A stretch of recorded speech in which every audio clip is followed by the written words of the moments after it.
you to join me in welcoming Lisa Robertson and Elizabeth Williams.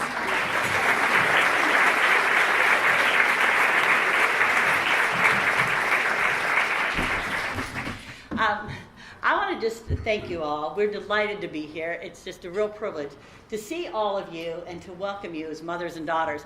It's a wonderful place for us to be because we love being a mother and daughter most of the time. We are here to talk about mothers and daughters.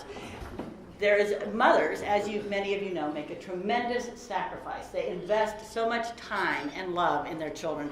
I would say they invest a lot of blood, sweat, and tears in these little babies that they bring into the world. There was a poem that was written in 1865, and it said, "The hand that rocks the cradle rules the world." And I am here to tell you that it's as true today as it was in 1865. Never underestimate the importance and the value of you as a mother, and never underestimate the importance of the value of your mother who rocked your cradle. This is a divine relationship. I think often that I did not choose my mother and I did not choose my daughter. Both of these relationships are something that God has given to me, and He gave them to me as His gift. And I would say, for better or for worse, I've had to work out some kinks in appreciating the present I was receiving from, by having the mother that I have and by having the many daughters that I have.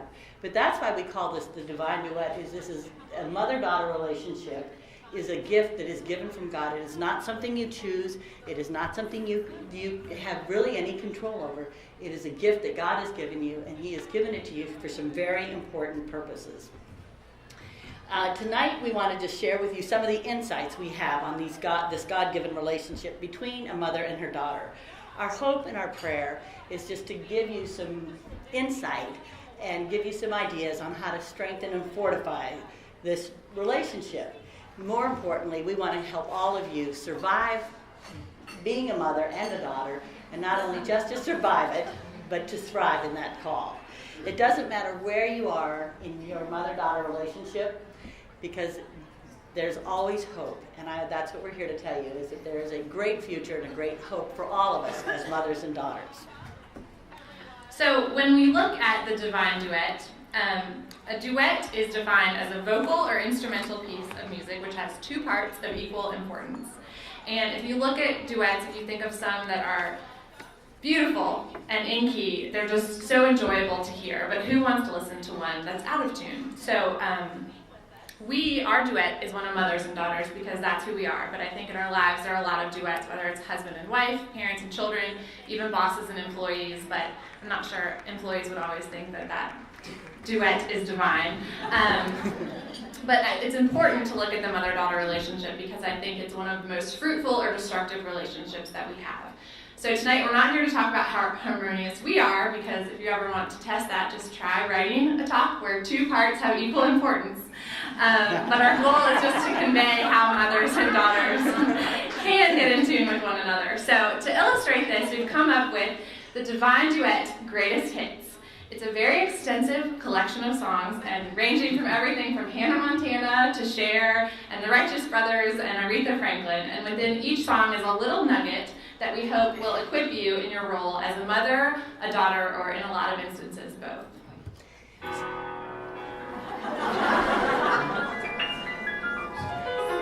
All right, read that tune. The first song that we have, the top 10, is this famous song, and it is called I Will Survive. Now, this is a song that I have chosen as a mother because there were many days with my 5 children that I wasn't sure I would survive. I would say days, months, weeks, and years. And you just have to power through it because sometimes you look at those little babies and you think to yourself, if you don't do it, nobody will. And you want them to survive and you want to survive. Well, there were a lot of times that I wasn't sure about this, but the one time I really knew that I was out of control was the day that Elizabeth was born.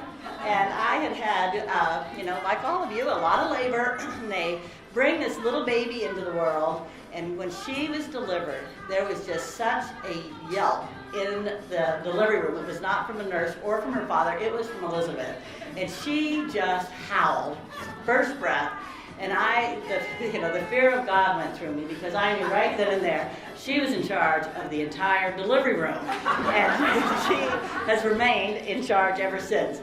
Elizabeth grew to be a very busy little girl. She did not sleep through the night. My oldest daughter slept through the night in the hospital, but that's another story. So I thought I was God's gift of perfect motherhood. And then with Elizabeth, I realized I was not. So there were times with Elizabeth, at the age of 18 months, she crawled up on her changing table, and stupid me, her changing table was in front of a window, a second-story window, and she climbed up, the window was open, letting fresh air in, and she began to push the screen out of the window. A few years later, about the age of 4, she had the bright idea that she was going to take her tricycle and ride it down a short flight of steps. Not a long flight, just a short flight, and she did. And so down she went. And then she was often, known to be doing acrobats in Wendy's. I'm waiting for French fries and Frosties. She's on the bar, splitting her chin open, and there we go, off to the emergency room again. The other thing is that there were times when she was growing up, and I really mean this seriously, and I hate to admit it, but I got to the place where I was afraid to love her, because I wasn't really sure that she was going to survive childhood. It's true. And then she started to drive, and I was afraid to love her because I wasn't sure I was going to survive her childhood or her driving. But that's a whole other story. But there was one moment, and I will tell you that being a mother of a child like that, it was really humbling, and it was really upsetting to me, because I liked having things under control, and I was out of control with her, and she was out of control with me. There was one moment, and I would ask her, just do not step over that line. And I was trying to get the upper hand and be the authority in her life. And this little girl would step right on top of the line, and she'd look at me, and I'd look at her, and I'd think, she didn't disobey me, but she did defy me. So do I punish her for defying me? But she didn't disobey me, so I can't really punish her. And she would be right on top of that line looking at me, and she smiled, because she had total control, and I was out of control. So my prayer life began to change, and I began to pray a prayer. And the prayer was, you created her, she is your little girl. I don't know how to reach her, I don't know how to help her, I don't know how to get her to do what I want to do. You're her heavenly Father, and you have got to help me. And I prayed this prayer a lot, over and over again, because I was totally helpless and hopeless with her. And the other part of it is that the undercurrent is there were a lot of funny things, but there's this sinking feeling of defeat as a mother when you're not able to get your children to do just what you think they need to be doing. And my level of feeling hopeless, feeling like a failure, grew and grew and grew. Well, there was one night that I will tell, that I've told the story before, but it was probably one of the most important nights of being a mother. I had a lot of helpless prayers, hopeless prayers. I would sit on the top of my stairs and I would cry because I just couldn't get the upper hand. And the other part of it is I got meaner and meaner as she got badder and badder. And I thought, maybe if I'm mean enough, she'll do what I wanted to do. But the meaner I got, the more she would arch her back and just throw herself into a fit, and me too. But one night, in the middle of the night, I was lying awake trying to figure out, how do I triumph in this situation? And I just had this thought, and the thought was, the way you are disciplining your daughter, the way you discipline Elizabeth, is driving her away. You discipline her like a military Marine drill sergeant, which is what I knew to do. And then the next thought was, put your arm around her, guide her, coach her to the way she needs to go. Love her to the places you want her to go. She doesn't need you to be the drill sergeant. She needs you to be her coach and encourage her along the way. And it was just the most amazing thing, because it was that thought, and I really do believe it was an answer to prayer, and I believe God spoke it to me. It totally unlocked my heart. I didn't really like being mean to her, but I didn't know what else to do. And I felt like I had a very constructive way to reach into her life and put my arm around her and guide her to where we both needed to go. The wonderful part about it is, even now, if I start being mean to her in a drill sergeant, she'll still arch her back and howl, and it starts all over again. But if we can really be on the same team and go together, it has made a huge difference in our lives.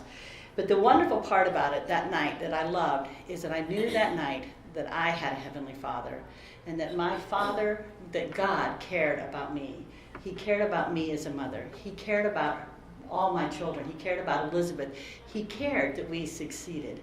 And I knew that night that if I would partner with God and invite him into my parenting, that he was going to help me and he was going to teach me how to succeed as a mother. And the most amazing thing is that we have continued to pray, and I would say he has given insight on each one of the 5 children, not always in advance, but just in the nick of time. And there's a prayer that I prayed a lot as a mother at that time, and I'm going to teach it to you. This is your Bible verse for the night, and it is, Margaret knows this one, I don't know what to do, but my eyes are on you. And I would say, as a mother, I prayed that a lot, and I just kept my eyes up and looked to the Lord, and he guided me to the places I needed to go. So, for song number 9, we had to dig very deep into the vault of songs, and we came up with a Hannah Montana little tune. Some of you might not know this song, but it's called Nobody's Perfect. So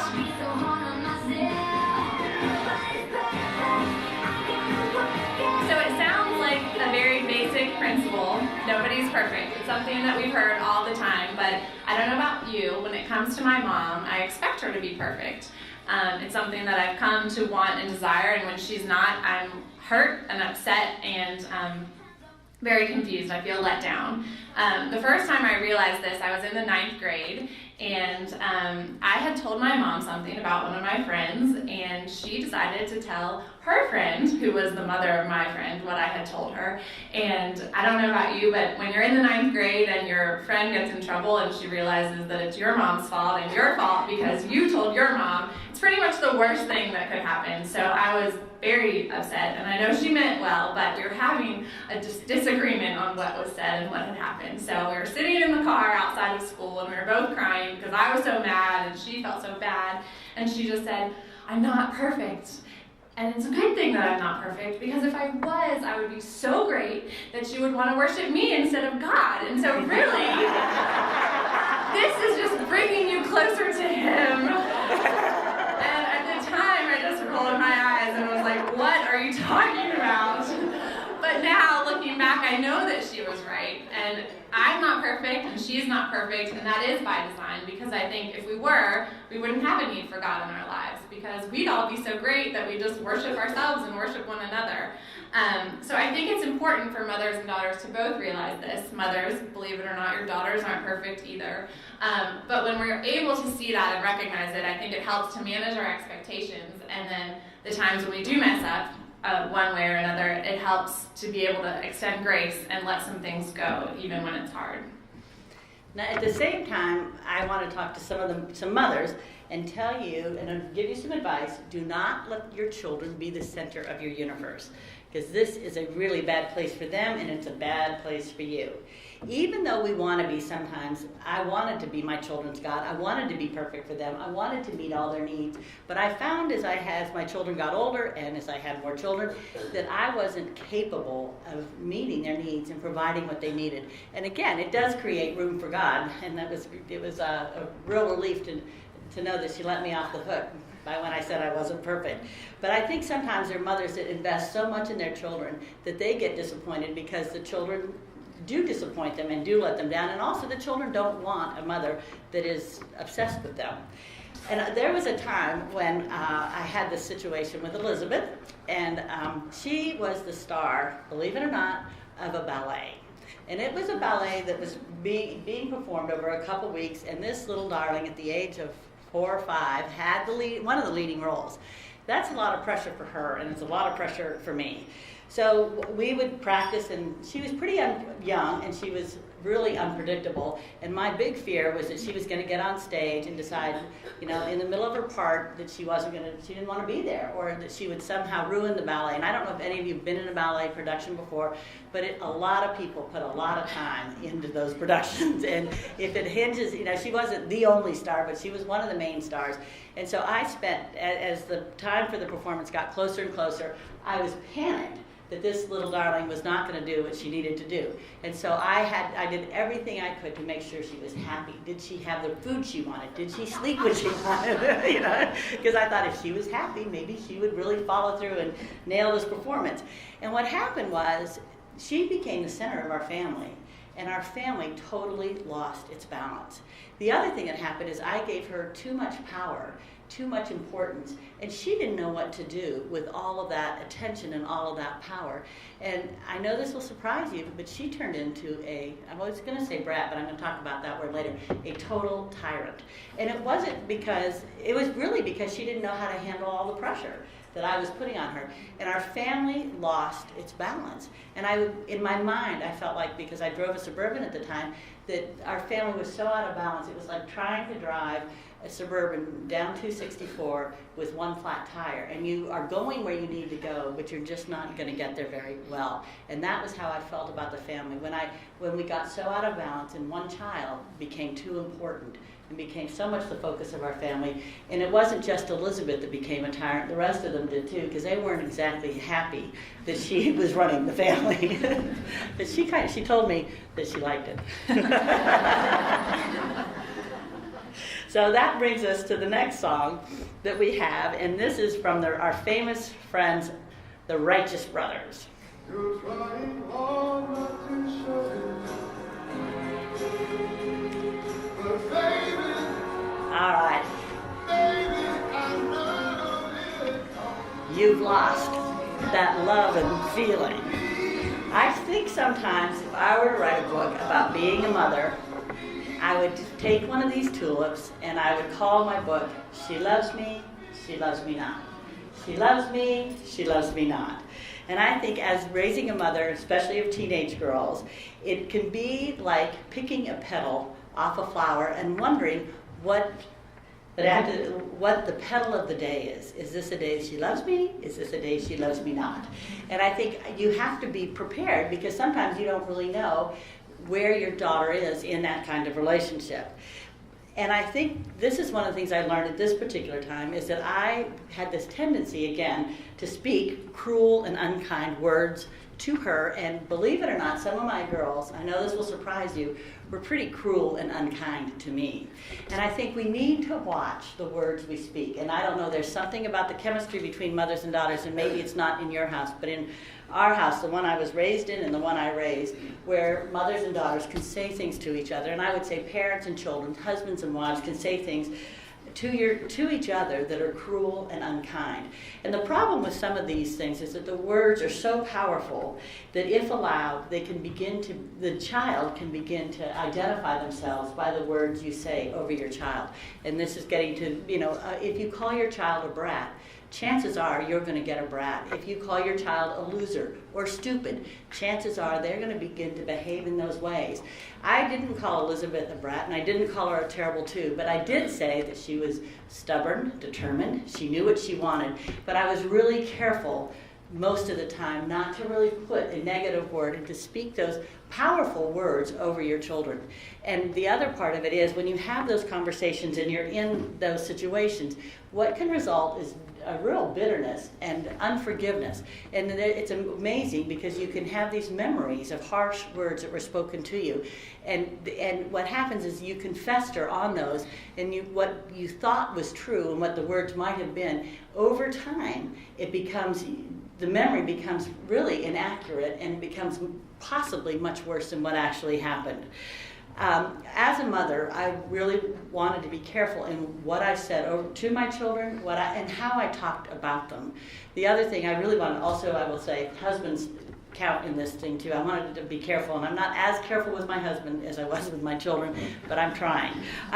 But my goal is, as a mother of these teenagers, was to have a flower, and I would say, she loves me, she likes me. She loves me, she likes me.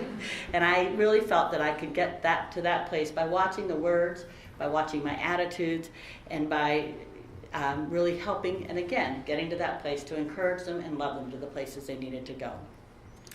So going along those lines, one of the most effective ways that mothers and daughters can support one another is through encouragement, which brings us to song number 7. Build me up, Buttercup. Because I think encouragement is one of the most important gifts that we can give each other. I'm not sure about you, but my mom can do 10 things right, and I immediately notice the one thing that she has done wrong. And it's so much easier to point out the bad things versus focusing on the good. A few years ago, we all came home for Christmas, and my mom gets very excited when everybody comes to town, and she works really hard, and the house was decorated, and she puts little presents on our pillows, and we have flowers and fruit baskets when we walk in because she wants us to feel so welcome, and the refrigerator is full of food, and I mean, she just works incredibly hard. But instead of noticing all of these wonderful things, all my sisters and I could notice was that she had a VPL, or a visible panty line, and failed to wear the hanky-pankies that we had given her the previous year for Christmas. So rather than being quick Cruel and unkind words. Rather than being quick to scold her for breaking such a rule of fashion, a more constructive approach might have been to recognize everything that she had done for us instead of focusing on the one thing that she had done wrong. Or, if in this case, if it's simply something that must be said, you can squeeze it in to a compliment sandwich, where you just sandwich it in between two things, and you can say, "Wow, Mom, the house looks so beautiful. You might want to run upstairs and take a look at your BPL because that's just pretty embarrassing. But I love the flowers that you put beside my bed."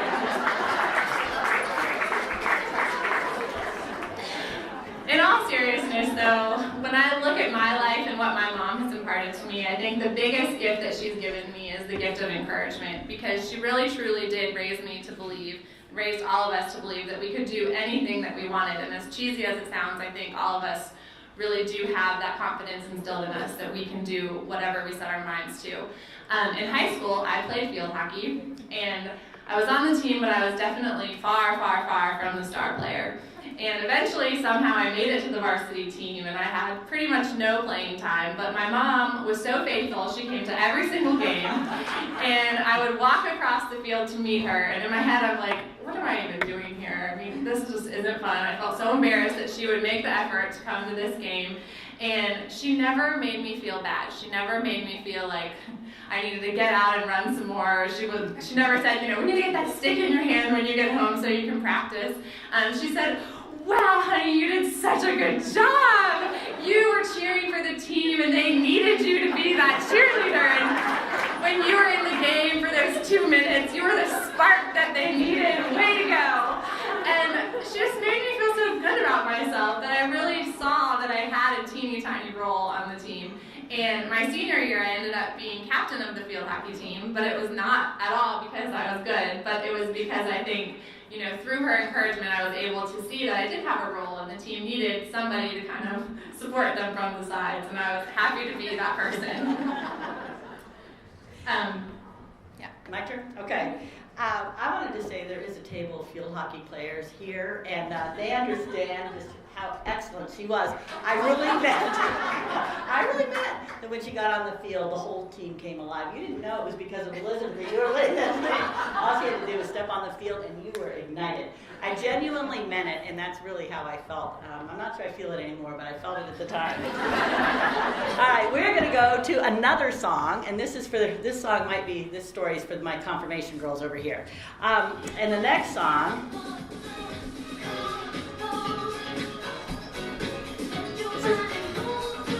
this is by Madonna, and it is called Vogue, and it is Strike the Pose.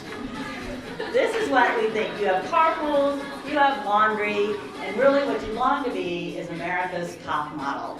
Well, I'm here to tell you that if you have a little one in your house, you are America's top model. They are watching every single thing you do, and they are imitating you whether you like it or not. And you find sometimes as a mother that what you really don't like in your child is what you really don't like in yourself, but they've watched you and they've picked it up and they do it better than you ever did it. Well, in our family, being a Bible study teacher for 100 years, I was really excited to get my children to learn how to read the Bible, how to pray, how to memorize scripture. We went to Sunday school, we went to youth group, we went to Young Life, we did camp in between, and I wanted to make sure that this part, the faith component of their lives, was fully ingrained in our children, and it meant a lot to me. It really did, and it still does. But we had this experience where Elizabeth came home from middle school. She was probably about in the 9th grade, and she came home and she said, "Mom, I have memorized a Bible verse." And I was thinking, oh, finally, she's doing what I want her to do. She's following my lead. She's getting scripture into her heart so she can be so smart. And I said, "Oh, honey, that's great. Tell me, what did you learn?" And she said, she came up with this verse, and she said, "Be merciful to me, O God." I said, "Okay, that's a good start." She said, "For men hotly pursue me." It is in the Bible. It's not in every translation. I'm not going to tell you where it is unless you come to me afterwards. And Psalm 56. And I looked at her and I thought, what was that? How in the world is, and I wondered, was that really in the Bible? And then I wondered, how in the world did she even find it? But she did. She managed. And I thought to myself, you know, I had this moment. I thought, Elizabeth is modeling me. I am her top model. And then I thought, but am I supposed to be proud of that? But you know, I was. Even now, I can see, for better or for worse, I am my mother's daughter. Growing up, I would always beg her to take me to the mall, and before she would ever take me to the mall, she would say, "Well, before we go there, we need to run by TJ Maxx because you just never know what you can find there." And I would say, "Mom, why can't you just pay retail like a normal mother?" But now, I'm proud to be a Maxxinista, and if my husband needs anything, I'll say, "Well, you know, before we go to the mall, we've got to run to TJ Maxx because you just never know what you can find. Because where else can you get running socks and a designer handbag and a cookie sheet all at discounted prices?"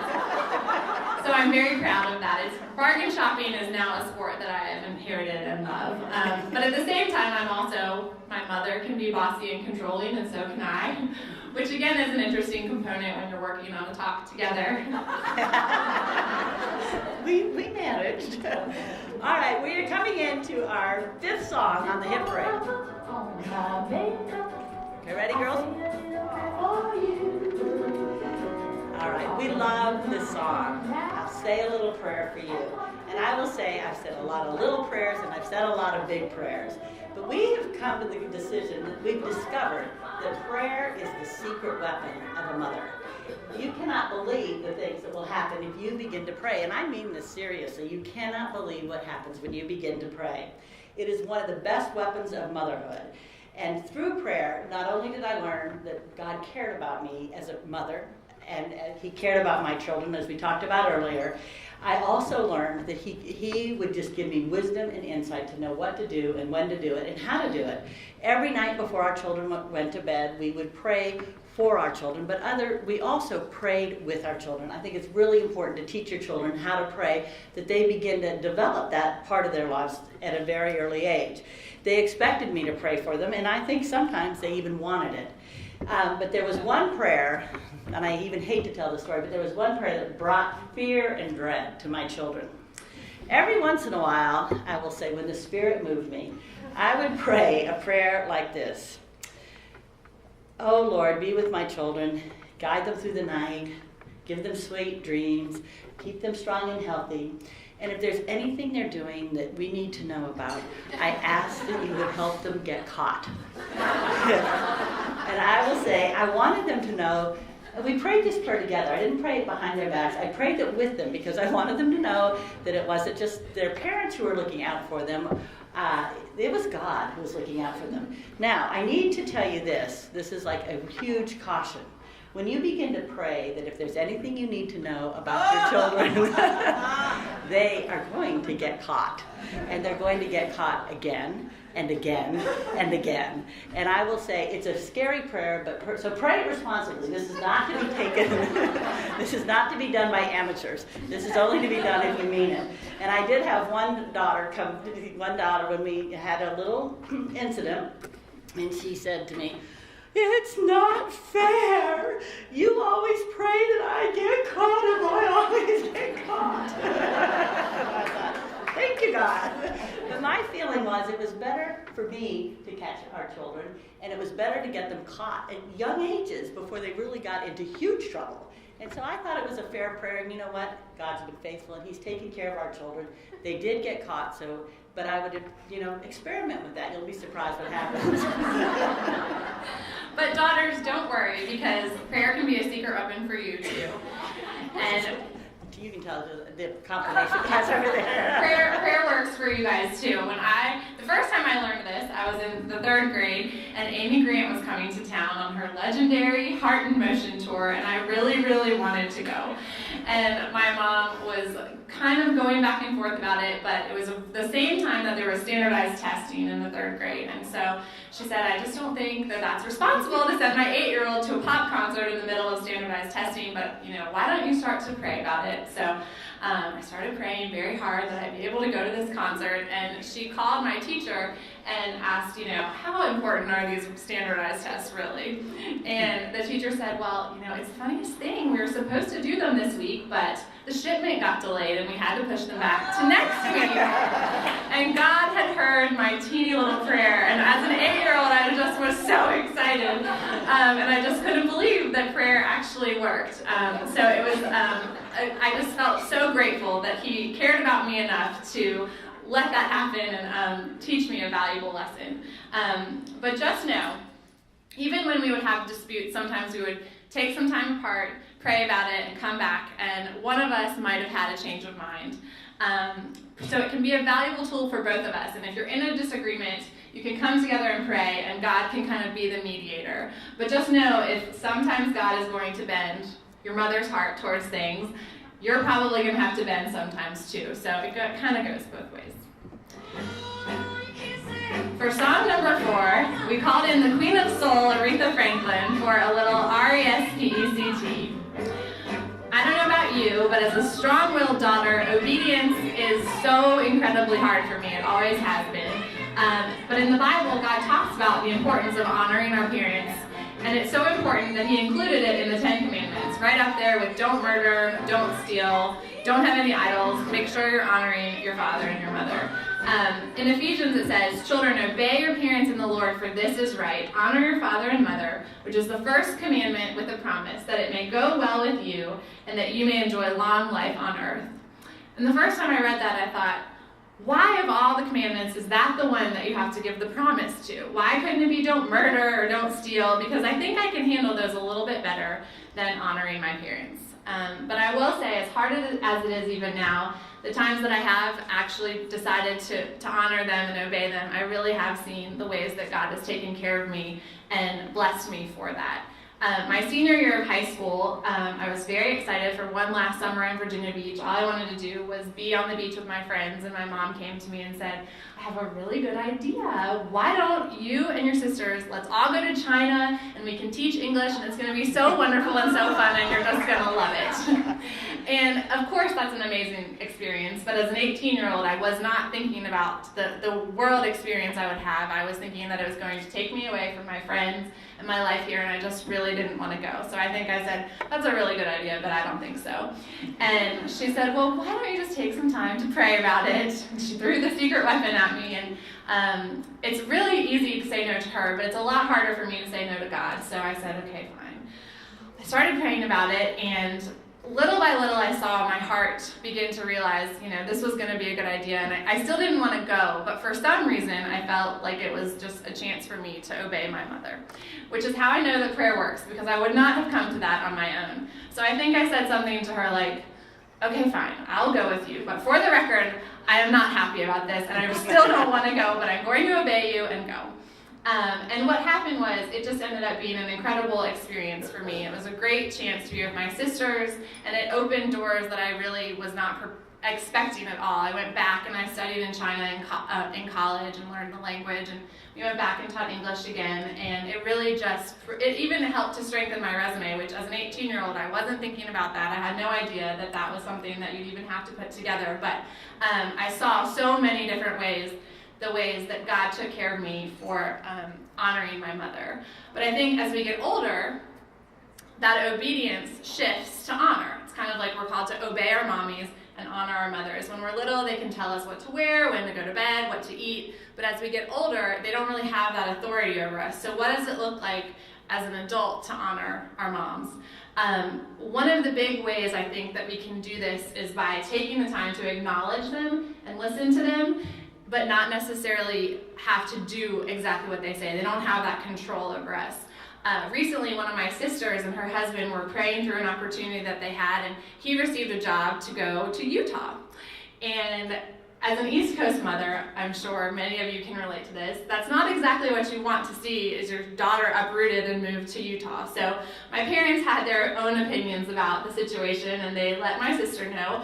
And she took the time to listen to them. She heard and respected their decision, but she knew that ultimately it had to really be between her and her husband, because no husband wants to have their wife hang up the phone with their mom and say, well, honey, I just talked to my mom, and she said it's not a good idea, and you know we're supposed to obey them, so I think we just need to stay put.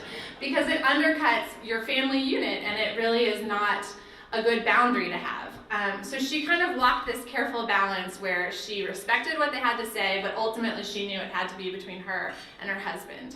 And so I think there is a way to do that where you're still respectful of their opinion, but you don't necessarily end up doing it. But in this specific instance, my mother relied on the power and the secret weapon of prayer once again, and they are happily staying on the East Coast. So it did work. All right, we're going to go to our third song now, and this is number 3 from the greatest hits. Did I lose it? Is this off? We're getting more of the song now. We can get this back together. Here's a song by Cher, and it's If I Could Turn Back Time. I think all of us have situations in our lives of things that we wish we could change. Things that happened to us, things we might have said to somebody, or things that we might have done to somebody else. One of my goals as a mother is to have as few if onlys as possible. I think so many people live their life and they look back and they say, if only I had done that, if only I hadn't done that, and the list goes on and on and on. And I just think I really want to I don't want to have a lot of if onlys. Of course, we all have them, but I just want to have as few as possible. One of the goals that I have is that I don't want to live in places of regret, but I also want to make sure that I have short accounts with people, whether it be my children or whether it be other people in my family or some of my friends. Sometimes I get easily offended, and sometimes I let those little sharp, hard words plant in my heart, and it's called a seed of bitterness will grow. And there's something about those little bitter seeds that grow, that get planted in my heart. And then the bitter seeds come from places that have been hurt. And I will water them, and I will nurture them, and I will think about them, and I will rehearse them. And all of a sudden, this bitterness has taken root in my heart, and it begins to choke out the life that's in us. And it begins to choke out our joy. One of the things that is such a paradox in life is that God calls us to forgive those who have hurt us. And I think that this is a really interesting story because we are called to forgive even if the person doesn't know that they've hurt us, even if they haven't, whether they know they've hurt us or not. The bitterness is choking the life out of you. You're the one that's being crippled by it, and I think God wants you to be the one that gets set free. I think it's interesting because I say to myself, all right, I have to forgive my mother who ruined my life. I have to give my child who just told me she hated her. I have to forgive so-and-so who wrecked my car. And this is what God has called us to do, because if you don't get free of bitterness, it's going to choke the life out of you. And one of the reasons this is important to me is because I saw my mother walk through this. And many of you know this story, and I'm going to just tell it very quickly, and we can talk about it later. But I grew up in the mountains of Colorado, and I had a 2.5-year-old sister who was killed by one of our neighbors, a neighbor boy, a young boy at that matter. And we lived in a little tiny community west of Denver, and this was a huge and horrible event. And we all had to deal with the fallout, the grief, the questions, the pain of loss. And we were all just staggering around trying to figure out how to live our lives and how to pick up our lives from that point on. I was 8 years old and I decided, you know what, I just closed the door to my heart, and I thought I didn't really love her and I just can't go to that place of pain. But I watched my mother, and really there were times when I didn't know that she would be able to survive the depth of that pain. Eventually and amazingly, it really led her to her faith in God. And as she came into discovering her faith in God, I began to see a real relief come into her life. But one day, several years after my sister had died, she felt that God had told her that she needed to forgive the boy that had killed my sister. And she said to God, I just can't do it. I don't have any forgiveness in me, and I can't do it. And then she said, but I am willing to forgive him if you will give me the forgiveness and if you will give me the opportunity. Both of which she thought was impossible, so she felt that that was kind of a safe prayer. Amazingly, and this is the only time that I know of in her entire life that she was with this child alone. It just happened one day, and she was with him alone, and she knew that that was a God-ordained moment. And she went up to him, and she talked to him, and she told him that she forgave him. And then, much to her surprise, she said, and I love you. He was somebody we really knew, and she did love him, even in spite of all of this. And the amazing thing about that is that my mother's life changed. Nothing had changed. The boy had not asked for forgiveness. He hadn't even said he was sorry. But my mother knew that the bitterness and the unforgiveness was just choking the life out of her. And it really was. But what happened, and we all saw it, her life began to change. And she, through receiving the forgiveness that God had for her, she walked in a place of wholeness. She walked in a place of freedom. And what we saw is that she learned how to enjoy her life. She learned how to laugh again. And it was miraculous. It was really miraculous. And sometimes people ask me, how do you have so much faith? And one of the ways I have so much faith is I watched my mother, and I could see God's faithfulness in her life through some really horrible situations. And even though I don't know that I really knew God when I was a child, I was so aware of his faithfulness and his love for her and for our whole family. And I would just really ask you, the wonderful thing about if I could turn back time is that when you have God's forgiveness in your life, you don't have to turn back time because you have a future and a hope. And he takes you right where you are and he moves you into that place of the future and the hope. Now, we're going to go into song number 2.